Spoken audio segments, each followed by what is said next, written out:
저는 류은혜 권사고요. 먼저 저를 위해 기도해 주신 많은 성도님들과 또한 전화 통화하는 것조차도 너무 조심스러워서 기도를 많이 했다고 지난 주일까지 그렇게 말씀해 주신 모든 성도님들, 성천교회 모든 성도님들 예수님의 이름으로 사랑합니다. 찬송가 455장에 보면 태산을 넘어 헝곡에 가도 빛 가운데로 걸어가면 하는 찬송이 있습니다. 저는 이 찬양을 좋아하지 않습니다. 태산을 넘었으면 평지나 내리막길이 나와야지 또다시 험한 계곡이라니요. 찬양의 앞소절은 힘들지만 그런 힘든 여정에서도 주님이 지켜주신다는 찬양입니다. 저는 작년 10월에 델타 코로나에 걸리면서 음압 병동까지 입원을 했으며 정말 너무 아파서 정말 이렇게 해서 어른들은 죽을 수 있구나라는 고통에 있었던 적이 있었습니다. 그때도 제가 사실은 중보기도에 올리질 않았어요. 사람 입에 오르내리는 게 싫어서 중보기도가 얼마나 중요한 줄 알면서도 올리지 않다가 우리 우종이가 엄청 심각하게 걔가 또 폐렴으로 심하게 가는 걸 알고 중보기도에 마침내 내놓게 되었습니다. 코로나라는 험한 태산을 넘기고 조금씩 나아지는 중에 11월 초 근무 중에 오른쪽 옆구리에 통증이 심해서 한일병원 응급실로 갔습니다. 그런데 CT를 찍었는데 생각했던 것과 달리 충수염은 아니고 그냥 좀 장이 좀 안 좋았던 것 같다고 아무 이상은 없어서 그냥 퇴원을 했습니다. 그래서 다행이라는 생각을 했는데 다음날 그 병원에서 다급한 전화가 왔습니다. CT를 정리하던 중에 왼쪽에 종양이 발견되었다며 신장내과로 다시 오라는 것이었습니다. 오른쪽이 아파서 응급실을 갔는데 왼쪽에 종양이 발견된 겁니다. 다음날 바로 심장내과에서 큰 병원으로 가보라고 소견서를 써줘서 서울대학병원 신장내과로 갔지만 신장내과에서는 이내 비뇨기 암센터로 보내졌습니다. 설마 하는 생각으로 2시간을 기다려 진료를 받았는데 제가 너무나도 태연하게 의사 선생님한테 저 양성이죠? 라고 물어봤습니다. 밤새 네이버로 종양에 관해 검색을 해봤고 저희 가족들 중 아무로 진단받은 이력이 없어서 당연히 저는 양성이라고 생각했습니다. 그런데 지금도 잊을 수가 없는데요. 그 의사의 차디차고 냉정한 목소리가 기억이 납니다. 나는 암을 수술하는 의사고 유은혜 씨는 암 환자여서 내 앞에 앉아있다라고 얘기했습니다. 일말의 희망을 가차없이 꺾어버렸던 말이었습니다. 그리고 암세포가 작아서 다른 데서 전이된 것은 아닌지 수없이 많은 검사를 예약하고 며칠 날을 잡아 검사를 진행해야 했습니다. 검사 후 2번째 진료소에서 의사는 뜻밖에도 신장, 혈관, 근육, 지방종일 수도 있다는 전혀 다른 소견을 내었고 신장 근육종은 장기간 지켜보고 수술은 안 해도 된다는 말씀을 하셔서 그렇지, 내가 설마 비련의 암 환자가 되겠어? 주님이 나를 거기까지 보내시지는 않겠지 하는 일말의 희망을 가지고 2달 후 검사를 다시 하기로 했습니다. 그 후 신장암과 신장 근육종 진단을 오가며 근 10개월 동안 소견을 달리하시더니 최종적으로 MRI를 찍어보자고 했습니다. 진작에 찍던지 왜 이제 와서 MRI를 찍나 그런 생각을 했고요. 좀 이번 서울대학병원의 과정은 조금 의아한 게 많았습니다. MRI 소견도 암이라는 진단이 아니라 암일 수도 있다는 확정적이지 않은 결과를 또 내놓았습니다. 신장암에서는 조직검사를 위험해서 하지 않는다고 합니다. 이때가 올 6월 초였는데요. 이미 초반에 암이었다라는 진단을 받고 저희 큰아들과 제가 새벽 예배를 다니기 시작했거든요. 목사님과 담임 목사님과 속해 가족들은 이 사실을 알고 있었습니다. 그런 중에 MRI까지 와서야 제가 중보기도에 올려달라는 요청을 하게 되었습니다. 서울대학병원에서는 수술을 하게 되면 선택지 없이 무조건 로봇 수술을 해야 했고, 무엇보다도 담당 의사 선생님에게 신뢰가 가지 않아서 수술이 망설여졌습니다. 교회에 중보기도를 내놓았으니 권사님들께서는 병원을 바꿔보라고 권유를 하셨습니다. 친정언니가 병원에 갈 때마다 같이 갔는데 언니도 병원을 바꿔보라고 권면을 했지만 잘 귀에 들려오진 않더라고요. 서울대병원보다 더 좋은 데가 있으면 얼마나 더 좋을까라는 생각을 하고 있었기 때문입니다. 그런데 주일날 갔더니 이제 권사님들이 이제 중보기도를 보고 계속 그렇게 이랬다 저랬다 하는데 병원을 바꿔보지 않겠냐 이런 소리를 계속 하시는데, 그게 이렇게 마치 사람의 음성으로 듣는 게 아니라 천사가 얘기해 주는 것처럼 들렸었어요. 굉장히 설득력 있어서 제가 제일 가까운 원자력병원을 찾게 됐습니다.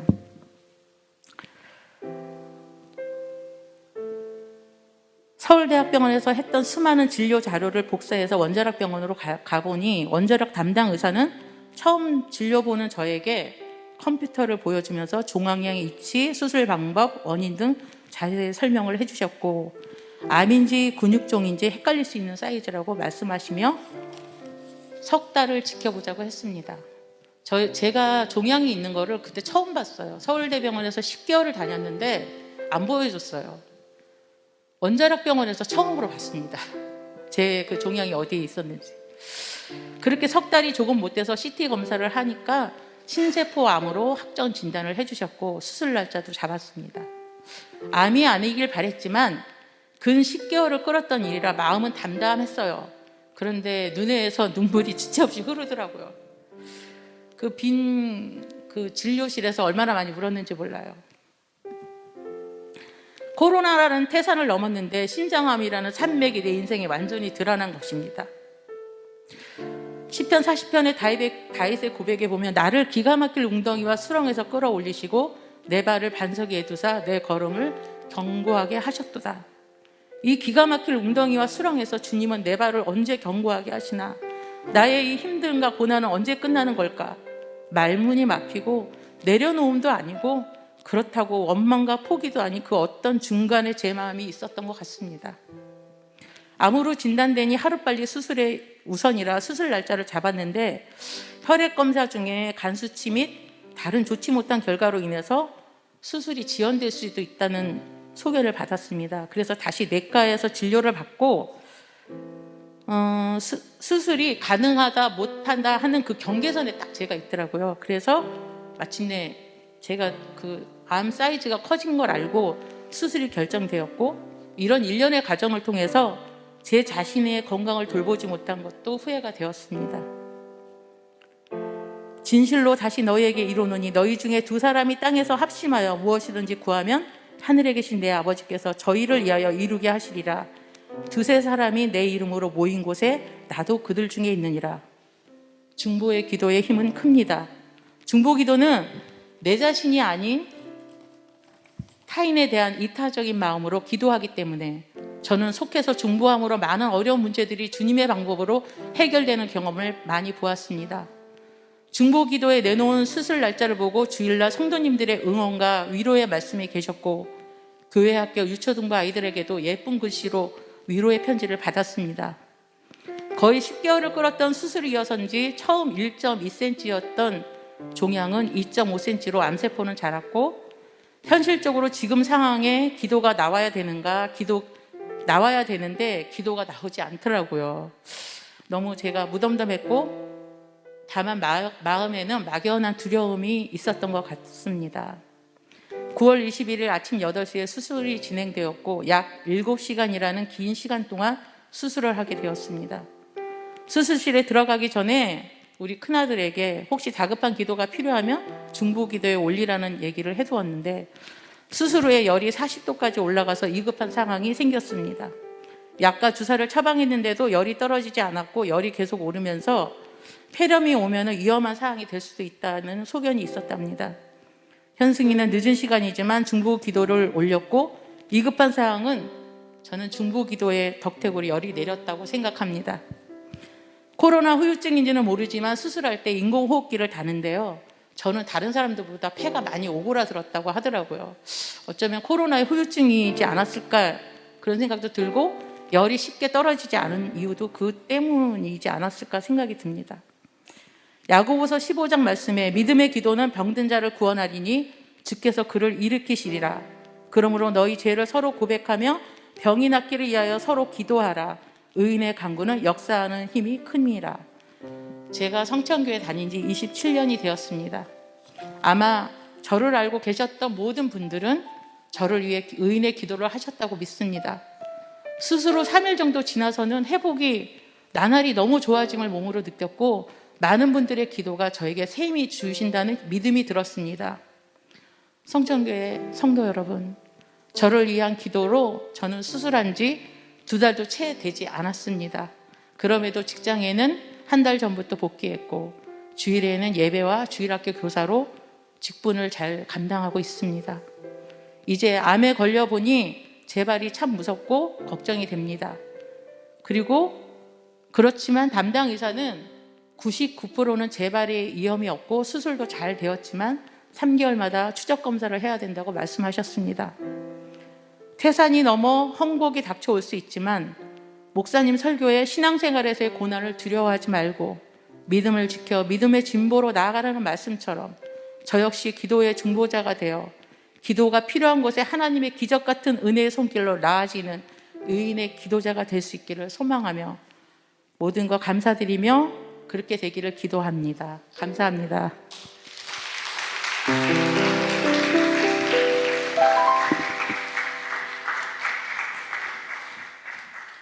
네, 오늘부터 늦은 비 기도회가 시작이 됩니다. 이번 늦은 비 기도회는 한 해 동안 함께 기도하며 사역했던 이 각 속회 지원부의 사역들을 되돌아보며 은혜를 나누고자 합니다. 1월에 이른 비 기도회가 시작되었죠. 그때부터 월요일부터 금요일까지 요일마다 우리 각 속회 지원부 사역을 놓고 기도해 왔는데요. 기억하실 겁니다. 월요일은 우리 영성지원부에서 기도했고, 화요일은 선교지원부, 수요일은 봉사지원부, 목요일은 다음세대 지원부, 금요일은 새가족 지원부를 위해서 기도해 왔습니다. 그것을 이어받아서 이번 늦은 비 기도회 동안 각 요일에 해당되는 속회 지원부 사역에 있어서 어떤 은혜가 있었는지 간증을 나누고 말씀을 듣고 그리고 같이 기도하기를 원합니다. 어떻게 보면 사역에 있어 결산의 시간인 거죠. 귀한 결산의 시간이 될 것 같습니다. 오늘은 월요일입니다.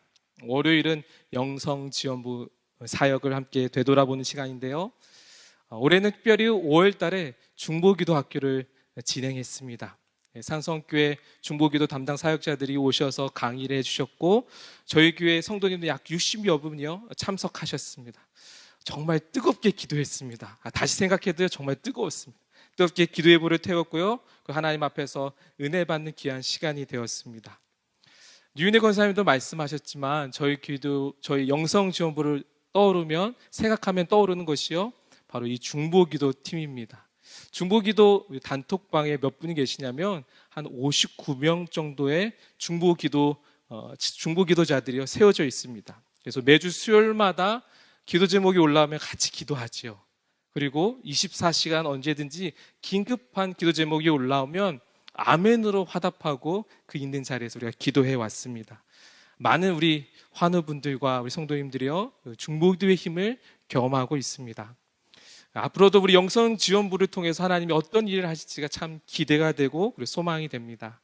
할렐루야. 저와 여러분이요 이 늦은 비 기도회 동안 하나님께서 우리에게 어떤 은혜를 허락하셨는지를 세어보고 감사하고 그 기도로 다시금 결단하는 귀한 은혜 시간 되기를 간절히 소망합니다. 우리 말씀 보겠습니다. 오늘 함께 주신 말씀은 출애굽기 17장 8절에서 16절까지의 말씀입니다. 출애굽기 17장 8절에서 16절까지의 말씀, 저와 여러분이 교독하겠습니다. 제가 먼저 읽겠습니다. 그때 아멜렉이 와서 이스라엘과 르비딤에서 싸우니라.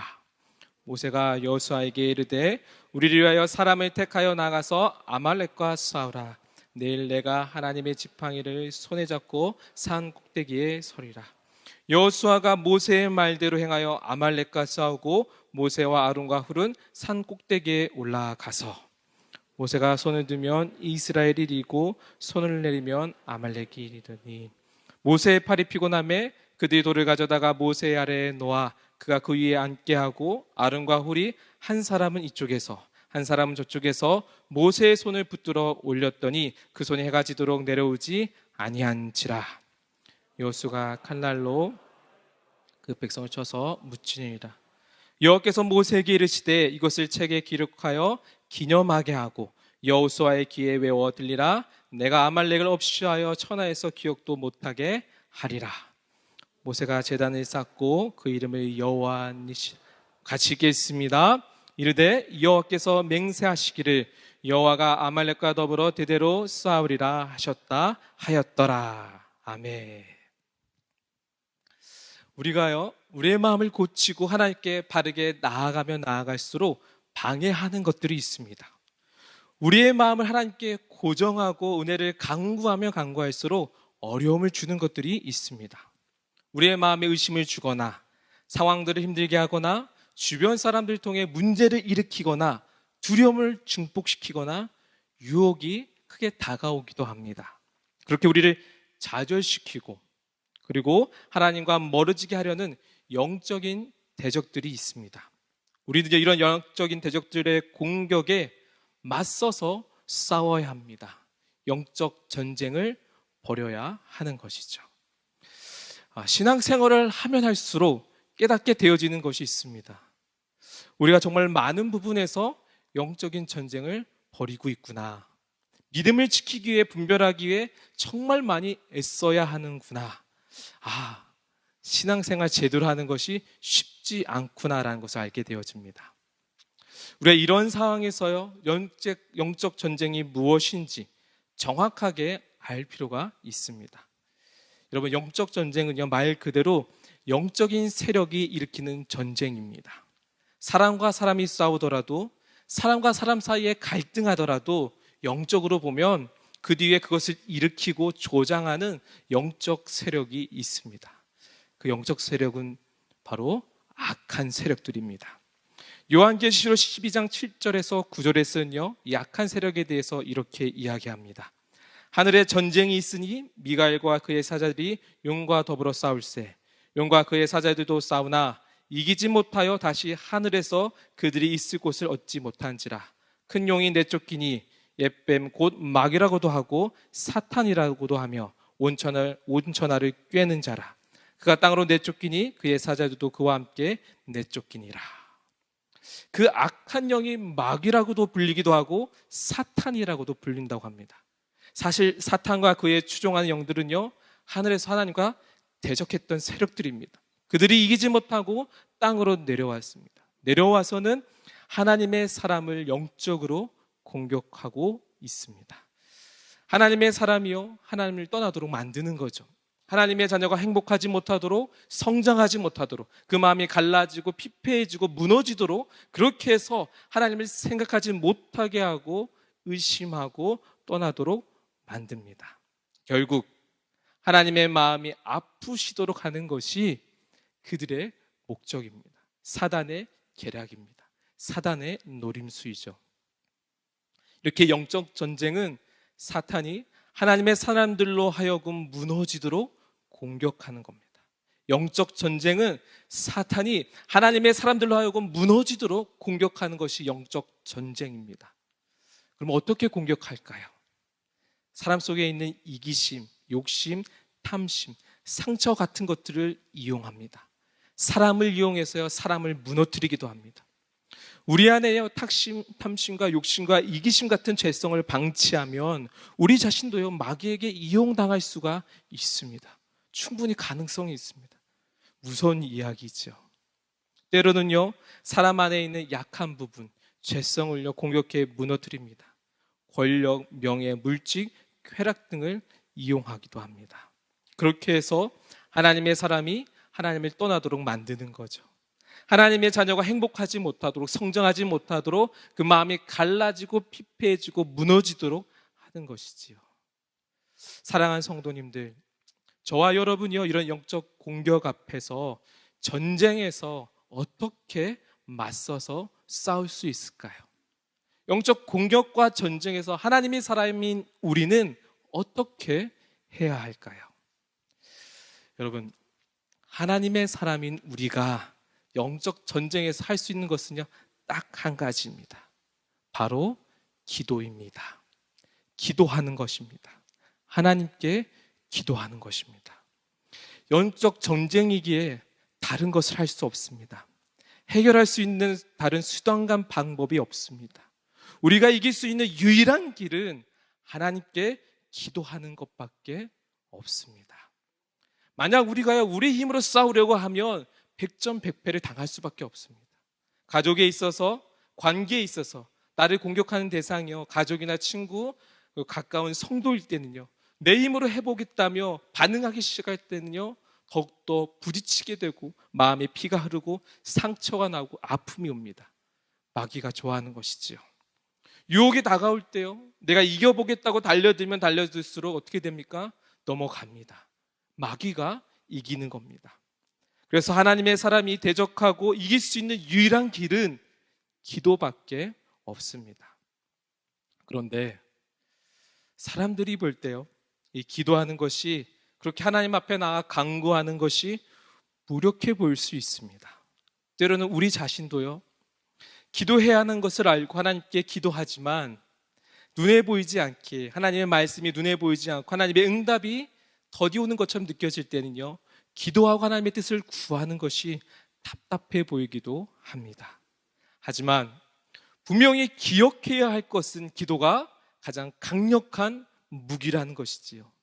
기도가 능력입니다. 이것을 잘 아는 사람이 모세였습니다.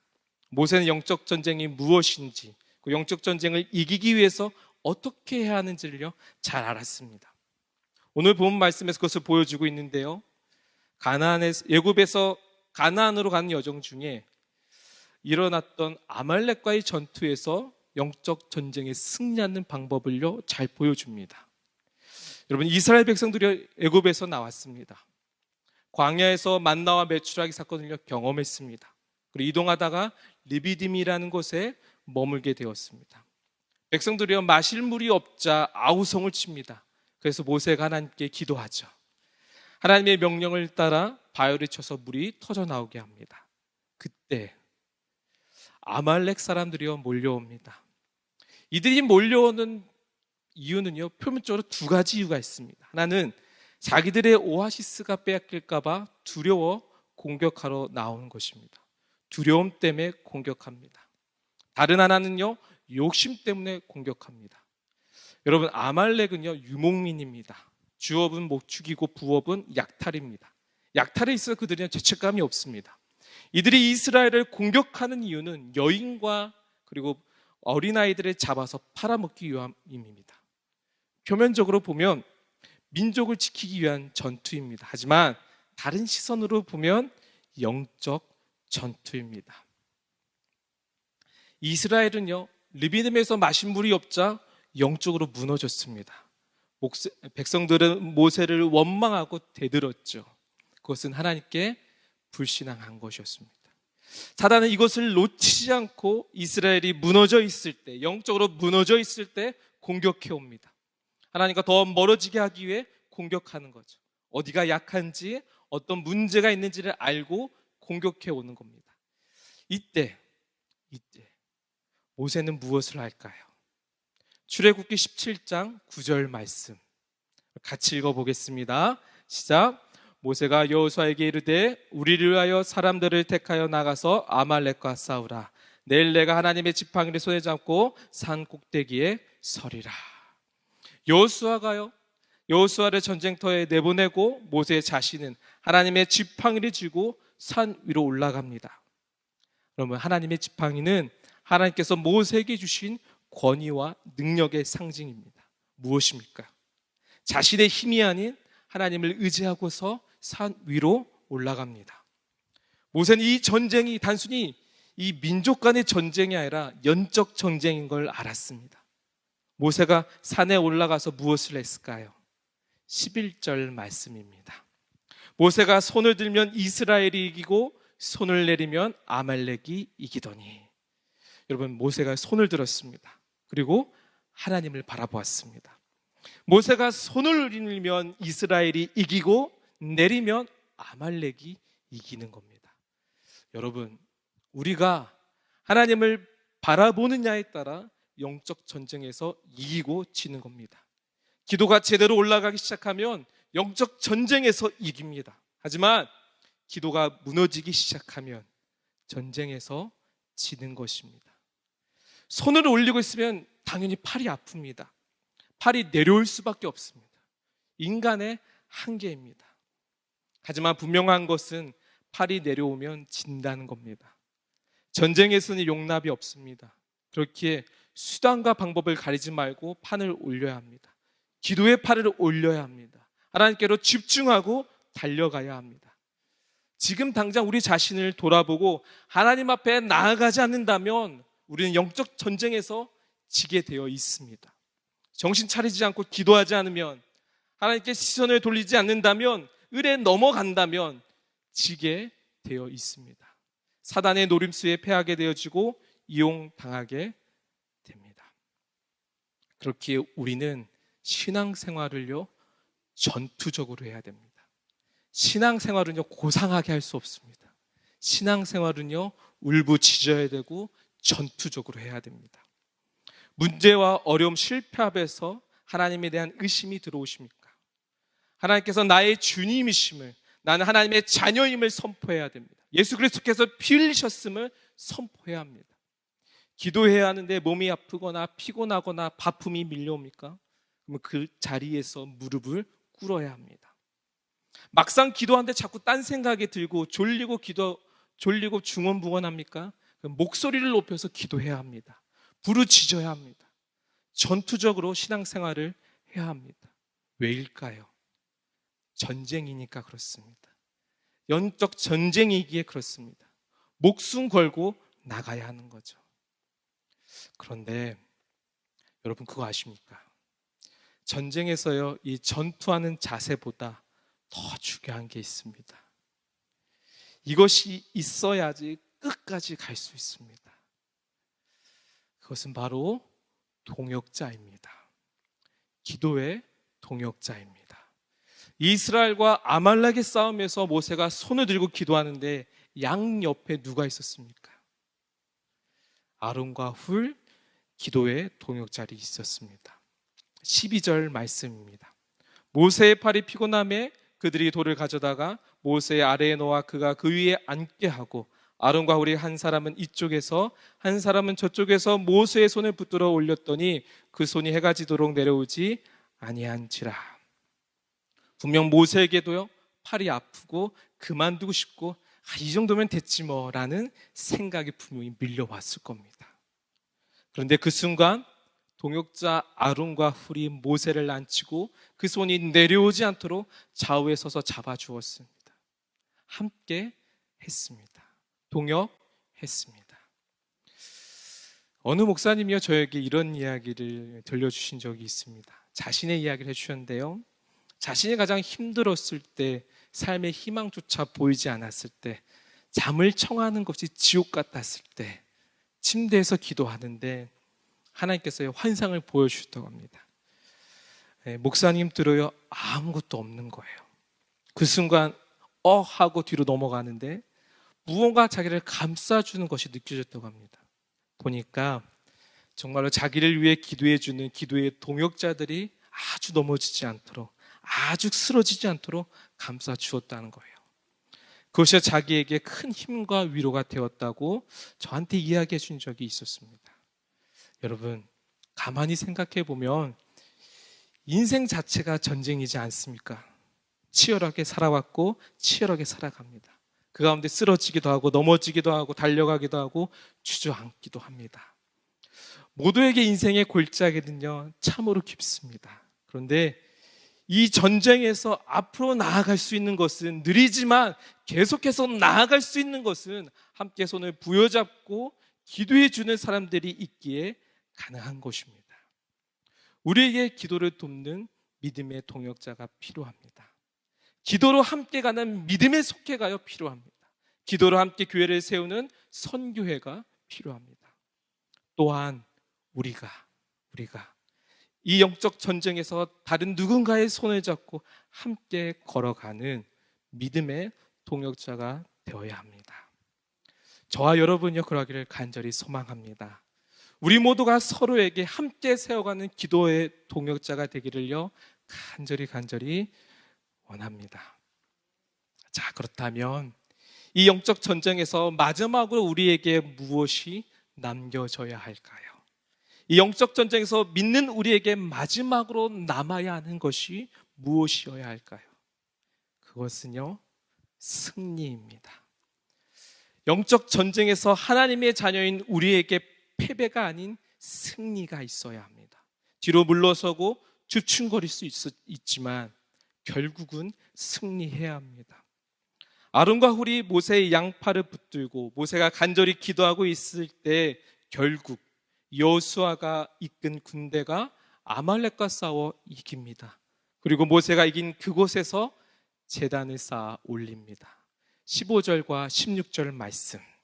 모세는 거기에 제단을 쌓고 그곳 이름을 여호와 니시라 하고 주님의 깃발을 높이 들어라 주님께서 대대로 아말렉과 싸우실 것이다 하고 외쳤다. 여러분, 아말렉과의 싸움의 이야기의 마지막에 모세는 전투 현장에 제단을 쌓고 뭐라고 불렀습니까? 그곳 이름을 여호와 니시라고 불렀습니다. 여호와 니시. 여호와 나의 깃발, 여호와 나의 승리라는 뜻입니다. 여호와는 나의 깃발이십니다. 여호와 나의 승리심이라고 외쳤습니다. 여러분, 영적 전쟁에서 하나님 자녀에게 남아야 하는 것은요 패배가 아닙니다. 여호와 니시, 바로 하나님의 승리입니다. 하나님의 승리가 남아야 합니다. 우리가 하나님께 기도하는 것을 멈추지 않는다면 그 결론은 반드시 여호와 니시입니다. 우리가 서로의 기도의 동역자가 되어 이 전쟁과도 같은 이 시대 가운데 손을 붙들고 기도하고 나아간다면 그 결과는 반드시 여호와 니시, 하나님의 승리입니다. 사랑하는 성도님들, 여호와 니시, 이 영적인 단어, 이 단어를 잊지 마시기를 간절히 원합니다. 우리가 기도를 포기하지 않는 한 여호와 니시, 우리 속회가 기도를 멈추지 않는 한 여호와 니시, 우리 속회가 기도의 동역을 끊이지 않는 한 여호와 니시. 이 치열한 영적 전쟁에서 칼을 맞을 수 있습니다. 넘어질 수 있습니다. 낙심할 수도 있습니다. 그 자리에서 멈추지 말고 여호와 니시, 하나님을 바라보며 여호와 니시라고 외치시기를 원합니다. 그러면 여호와 니시의 하나님께서요 우리에게, 우리 속회에게, 우리 선교회와 우리 교회에게 승리를 주실 것입니다. 할렐루야. 여호와 니시, 우리 하나님은요 승리 하나님이십니다. 우리 시간 기도하겠습니다. 아버지 하나님, 늦은 비 기도회가 시작이 되었습니다. 주님, 우리에게 많은 은혜를 베푸셨고 많은 복을 허락하여 주셨습니다. 주님, 우리가 이 시간 그 은혜들을 되돌아보며 나아갈 때 주여, 주님께서 우리에게 행하신 일들을 고백하고 선포하게 하여 주시옵소서. 영적 전쟁과도 같은 이 시대 가운데 하나님, 우리의 기도를 멈추지 말게 해 주시옵소서. 우리의 속회가 기도를 끊이지 않게 해 주시옵소서. 우리 선교의 기도가 더욱더 치고 나가게 해 주시옵소서. 주님, 하나님의 자녀인 우리들에게 이 영적 전쟁에서 남아야 하는 것은 여호와 니시인 줄 믿습니다. 하나님, 우리가 승리를 선포하며 나아가게 해 주시옵소서. 주여, 속회의 지원부, 영성 지원부 가운데 기도함으로써 여호와 니시 승리만 남게 해 주시옵소서. 주님 감사합니다. 걸어가신 우리 주 예수 그리스도의 이름으로 기도합니다.